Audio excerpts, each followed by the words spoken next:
Hello, happy Wednesday. Welcome to Picking Up the Pieces. Good morning, afternoon, or evening, depending on where you're coming in from. I'm looking out the window to see if the snow has stopped. It has been kind of turning yucky here in Colorado again. Had the top down, and it is now going to be freezing tomorrow. Went from high 50s to we shall see. And dogs are barking outside. So mine will be barking momentarily. It is 7 degrees. That's why I don't know. I don't do single digits. Where are you? What's the weather like by you? Today is the official launch of Dear Younger Self, and I have received my copy. It's gorgeous. I'm very proud of it. It is not my first book, but it's a special one. It's a special title, special stories. I'm pretty emotional. Things like this, I've talked about it before. Really special things without Jim physically here. He's always with me in a different way. So that is not what I'm going to talk about with me. Dallas is pitter-pattering up the stairs here. I want to talk about something I got permission from a client to talk about. It's something we need to acknowledge, how we perceive our own grief and loss, and therefore how the world sees it because of that. How we perceive it affects how others therefore receive it. I have a client dealing with loss and he's struggling. Like all of us go through, it is having physical effects. It is affecting his sleep. It is affecting his appetite. It is affecting his concentration and his performance at work. And so, as we have been discussing this, he has an appointment with his medical doctor to address these things. And what can we do to get some relief physically while he's dealing with this? And then, of course, I am discussing having a conversation with his employer. And his response was, I don't want to use my grief as an excuse. My grief isn't an excuse. Something along those lines. And it's not the first time I've heard this. It most likely won't be the last. And I think it is a large part of the problem. If we view our grief in this way, how can we expect others not to? Would you say if you had food poisoning or the flu or strep throat or an eye infection or a physical ailment, I'm dealing with back stuff and I don't want to talk about it today because it's emotional. So I have book stuff and back stuff, each emotional, and they're happening at the same time. And I'll just be a mess. So not avoiding telling of the world or telling you, just not really in the mood because I kind of was a sobbing mess all day yesterday. So I am not sobbing at the moment and don't want to at the moment. So if we don't view physical stuff as an excuse and we have no problem saying, I'm sick, I can't make it in today, why is emotional stuff different? Emotional stuff, grief, is affecting physical stuff, and work is suffering. If you do not have a conversation with your employer or your teacher, if we were talking about school, all they see is a change in performance. If it's school, you're going to get a bad grade. If it's work, what happens? What happens? Do you get fired? What happens? I'm concerned for your well-being. You're now worrying about your job, which adds to your anxiety. You lose more sleep, right? It's a domino effect.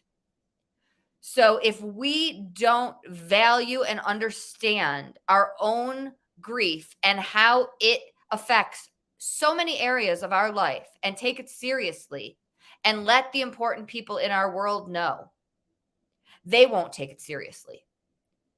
I'm not saying you have to tell everyone every detail, And I'm not saying you have to tell everyone at your work. But if there's someone who's evaluating you, if there is someone in a position of authority, they need to know certain things as early as possible. And I am there to bridge that conversation, help make it as simple as possible, and help them understand that's what I do so that you can keep your job. There are ways that my client in this situation can excel. We can do things in different ways. We might not be able to sit at a desk from 9 to 5 the same way we did before. And these are conversations people don't think to have because we're not letting them know we're struggling in these ways. If a child loses a parent, the other parent, generally speaking, lets the teacher know and says, if you see anything, if anything different is going on in the classroom, please let me know. There needs to be a conversation going both ways because your child is away from you X number of hours a day, seeing things you might not, and you're seeing things at home they might not. If they're not sleeping, it's going to affect them in the classroom. If they're falling asleep at their desk, right? We need to have this conversation back and forth and let each other know so that we can figure out a way to succeed together. Nobody wants to be not doing well in areas they were doing well before. It's not fun. It makes us question, why is this happening? Why can't I do what I did before? We don't understand why it's happening. And therefore, it's difficult to explain it to someone else. Bring in someone that can help have that conversation. Your job is to just get your physical stuff back on track, get your sleep back on track, get your nutrition back on track so you are better equipped to handle the tasks. Then we can better evaluate where you are and how you can do. I love reading. I couldn't read for a really long time. I listened to books on tape. I didn't enjoy it as much, but I could still listen and get something that I enjoyed in a different way. It's not the same. I get that. But if you really, really are missing something, there is another way to add that back into your life. When I started reading again, I couldn't sit down and read for long chunks of time like I used to. I can now. Are there days that I can't? Absolutely. We have to relearn things because our brain is processing a new reality. And trauma and grief, these things we have to relearn. And some days are more difficult than others. So we have to acknowledge that our own bodies are going through that. And we have to take that seriously if we expect others to. And so I'm telling you this story because you're putting yourself through more suffering. You're making your life harder. And there could be consequences and repercussions if you don't let other people in on what's happening when they are not around you to see. They see these end results that might be different than how they used to look. Maybe your handwriting is sloppier. Maybe it's of a different quality, right? And if you're not helping them understand why that is, they just see a change in performance. It's not fun. I've been there. I get it. I still have my days. And we have to just be kind with ourselves and understand that there are physical changes that happen within our brains when we go through loss and trauma. And it's a fact.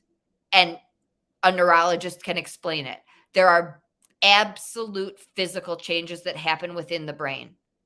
And it's not fun. There are things we can do that help calm things down, right? Adding stress, adding chaos, pressure. Those things do no one any good.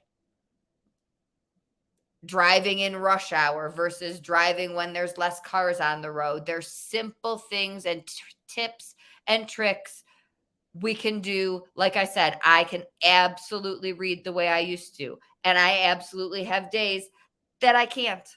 So it's about just relearning yourself, learning what works, and being patient and understanding and kind, and letting people in, the people in your world. If you're married, your partner, your family, the people you interact with the most, the people who are around you and who can help, who can point out when you might be starting to struggle before you would see it and recognize it, so that you can go to your toolbox and lean on the tools you learn are your supports, and not have life be as hard as it has to be, right? My back, I'm going through it right now. I'm dealing with some stuff, and I have a ton of tools, and I rotate and use any and all of them when I need to. And other people, if they can recognize that I might be in pain before I recognize it, that's helpful to me. And I want to know that. And I need the people who know me best, who can say, you know, do you need this? Do you need that? Because we all have people who know those things about us, and we have people we know those things about, right? So I just wanted to talk about acknowledging that being aware of our grief isn't an excuse. We go through physical changes, and knowing that and telling the people we need to tell is a strength. And that is how we get through it. Maybe that means changing hours and doing reports at night instead of by 5 p.m., right? It's learning how to make those adjustments and recognizing that having those conversations and being aware and letting people in is how you get through it. And you would never, ever judge anyone else the way you're judging yourself. And you would never judge a physical illness the way you're judging these things that are actually happening physically: changes in sleep, changes in appetite, changes in concentration. And we need to take it seriously so that others can understand what we're going through and also take it seriously. Thank you so much for being here. I will see you all next week for picking up the pieces. Reach out if you need anything before then. I would love it if you get a copy of Dear Younger Self, share it with others. It is literally for anyone: boy, girl, man, woman, any age, anywhere. I'm really proud of it. Like I said, I've been part of other books, and this one is different. I will see you next week.